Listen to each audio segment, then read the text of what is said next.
সেই জায়গায় দাঁড়িয়ে বলি, আমার ছাত্রের কলার, আমার ছাত্রের মুখে হাত দিলেন কেন? বাংলাদেশের মুখে চাপ ধরে আছেন। এই সমস্ত ভয় আর দেখিয়েন না, অনেক হয়েছে, আর না, আর না। আমার ছাত্রদেরকে টেনে টেনে ধরে নিয়ে যাচ্ছে। কি হিসাবে, কোন বিচারে? একটা মারবেন 10টা আসবো, 10টা মারবেন লক্ষ আসবো। সারা দেশের মানুষ, মা বাপ সব একসাথে দাঁড়াবো। যে 6 সমন্বয়কারী হেফাজতে আছে তারা অনশনেও আছে। আমার বাচ্চাগুলা না খেয়ে আছে, আমাদের বাচ্চা না খেয়ে আছে। আপনাদের ঘরে নাই? এই পুলিশ ভাইদেরকে বলি, এদের বাপ মা নাই? এদের আত্মীয় স্বজন নাই? এদেরকে কেউ বলে না যে তোমরা কি করছো? এদের সন্তানরা পেছনে নাই?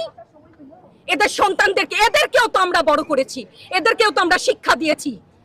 চালানগুলি আমাদের উপরে। আমার শিক্ষকের গায়ে হাত, কত বড় ঔদ্ধত্যপূর্ণ আচরণ! আর হবে না তো। আসেন, চালানগুলি তুলে নিয়ে যান, সেই 71-এর মতো তো। 25শে মার্চের কালো রাত, বুদ্ধিজীবীদের হত্যা শুনেছি তো, এখন দেখছি। আগে শুনেছি, এখন দেখছি। পরিবারগুলোর প্রতি যারা মায়েরা যারা আছেন তাদের উদ্দেশ্যে কিছু, তাদের কাছে তো হাত জোর করে ক্ষমা চাই। ওরা আমাদের কাছে পাঠিয়েছিল ওদের সন্তানকে মানুষ করার জন্য, আমাদের কাছে, শিক্ষকদের কাছে পাঠিয়েছিল। কি জবাব দিব?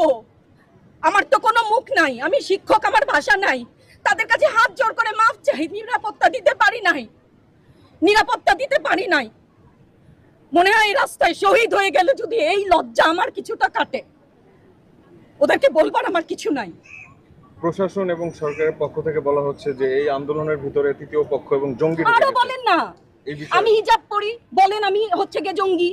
আরো বলেন না, যারাই প্রতিবাদ করছে জঙ্গি। হ্যাঁ, 71-এর সময়ের জঙ্গি এক যদি চেহারা অমন হয়, 24-এর জঙ্গির চেহারা এরকম হবে। তাহলে গত কিছুদিনে বাংলাদেশ থেকে যে পরিমাণ গ্রেফতার হয়েছে তাতে দেখা যাচ্ছে যে 85% সাধারণ মানুষ, যারা কোনো দল করে না। এই বিষয়ে দল করলেও বা ক্ষতি কি? আমাকে প্রশ্ন, এই বিভেদটা তো সারা জীবন টেনেছে না, তাদেরকে গ্রেফতার করা হয়েছে। হ্যাঁ, গ্রেফতার তো এমনিই করছে। দল করলেই কেন? দল করার এটা স্বীকৃতি দিতে হবে। দল করলে ক্ষতি কি?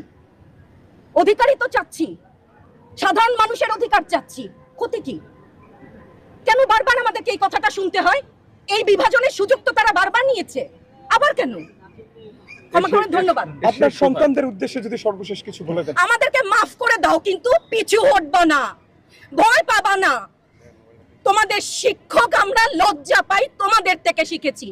তোমরা যেমন আছো আমরাও আছি। যতদিন না 9 দফা ওদের মানা হয়, ততদিন মাঠ থেকে সরবো না।